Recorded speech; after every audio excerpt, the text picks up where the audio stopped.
What's up, everybody? I hope you are fine. I hope you are doing well. And I would appreciate if you can just smash that subscribe button, smash that like button, smash that share button like never before. I just want us to watch this clip and hear what this man is saying, because there are things that we have to know as people. Commander came to us in Uganda, Jomuti. While comrades were frustrated with all these things happening, he came, see, he laughed at us, at our comrades. You are wasting your time here. Imagine our command. Aaron, to me, you are like a drop in an ocean. And look what I'm wearing. I'm wearing a Flusham for the first time after so many years in exile. And he became the first Minister of Defense. Yes. He was rewarded. He was rewarded. He said to us, he was in the submarine for 3 weeks. We were busy wasting our time under these trees. But you must go home, comrades. There's a newly formed franchise called the Chicken Licking. You will really enjoy, comrades. It's nice. It's nice. It's called the Hot Wings. That is the man. And in the submarine, they probably brought. The submarine commander was very happy. And he knew nothing about submarine inside. Hey, so it was a luxury for him. Yeah. Hey, that's why even in the integration, they didn't fight for us. Where was Tabombek when things were happening? Tabombek was still striving to be a president of the country. He has been an ambitious man for many years. And he has never visited us in Angola. He only came to Uganda when Mandela was coming to visit us. To position himself. That's when he came and he told us that we think we are more superior than the rest of the people in South Africa. He said people in South Africa, they sleep on streets hungry. Comparing us to hobos now. And when Mandela called him into order, it's like what I'm saying. We were in Uganda.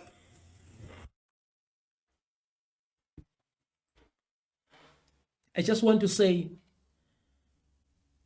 1994 was compromised. So don't lie to your parents, don't lie to your grandmothers, don't lie to your grandfathers. If they ask you that what is going on, it seems as if there are no changes. You have to tell them the truth. If you know this information, or if you have this information, you have to tell them that 1994 was compromised. I know sometimes it can be difficult to accept it. It can be difficult to believe it, but 1994 was compromised. It was just an acceptance or compromise. It was not freedom, because freedom comes with power. And then the moment you have power, then you have freedom to exercise that particular power. And we have to admit that National Party at that time was very smart. They couldn't just let their power to go just like that. So they had to strategize. That is why they created patterns for ANC to work on, for everybody to work on those patterns. So if you have power, you have to create your own patterns. You should not work on somebody else's patterns. So political parties like PAC and others were like, no, we cannot work on these patterns. But ANC decided to work on those patterns, because when it comes to media, it's still their pattern.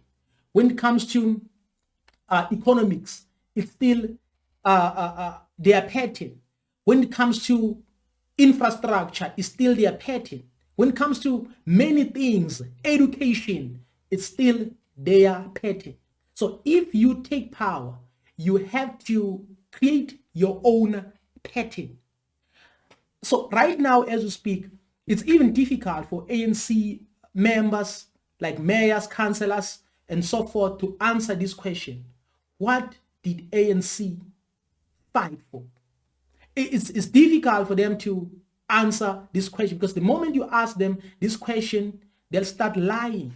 Why? Because deep down in their hearts, they know very well that ANC was fighting for freedom. But the ANC that we know right now is not doing that at all. So most of these people know that.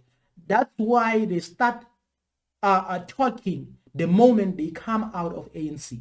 When they come out of ANC, that's when they start admitting that 1994 was a compromise. I know that some people might say this man was not a bodyguard of Chris Hani and so forth and so forth. That's not the intention of this video. The intention of this video is to make us realize that indeed 1994 was compromise. So if you take power, you have to take power and you have to see the changes. For an example, in Burkina Faso, Ibrahim Traore took power in 2022. I know it was military. Even right now, Burkina Faso is still under military, but you can tell that there are changes. So in other words, when you get power, you have to use it. That is why right now, as we speak, ANC is reluctant whether to go into coalition with DA or what.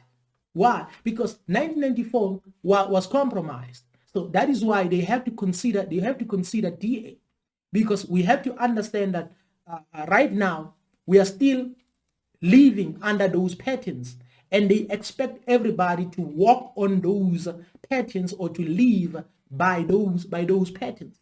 That is why media is compromised, everything, economy is compromised, education is compromised, everything is compromised. So don't lie to your grandmother. So when they ask you, why are you not working, irregardless of your qualifications and etc., you have to tell them the truth.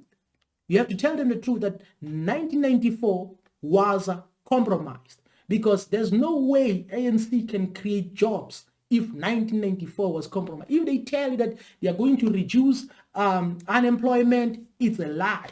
There's no way you can do so if 1994 was compromised, because the economy is still in their favor. Economy is still in their favor. Economy doesn't favor the natives, doesn't favor those who were excluded pre-1994. So 1994 was just an acceptance. This is the truth. Some people may not accept it, but they start admitting the moment they come out of ANC. So if you listen to this clip, then you'll understand that people were bribed easily, using luxury, using cars, using positions, and all those things. So as a result, they started forgetting their purpose. So they didn't just betray the people of South Africa, but they also betrayed the founders of African National Congress.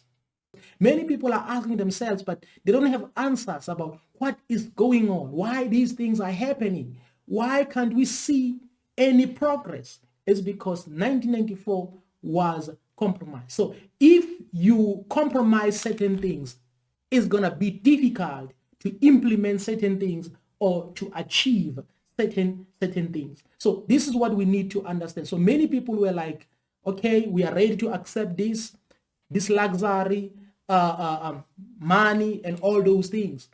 That is why I'm like, many political leaders right now should not be concerned about becoming a deputy minister, minister of education, minister of finance, minister of defense, minister of home affairs. People should not be interested in those things, because those things made many people to compromise in 1994, because people were happy that they were going to become ministers of education, minister of this department, minister of this department, and so on and so on. And there's nothing wrong about becoming a minister, but you should not become a minister in a compromised system, because there's no way you can bring changes. That is why the Minister of Education cannot change the education system at all. Why? Because of a pattern. that there's absolutely nothing you can change. The Minister of Small Businesses cannot change anything. So don't insult these ministers, like the Minister of Small Businesses. Don't insult them. There's absolutely nothing they can do, because the problem is the pattern. That is why we rely on the voters. We rely on the people of South Africa to make a great change. I would appreciate if you can just smash that subscribe button, smash that like button like never before.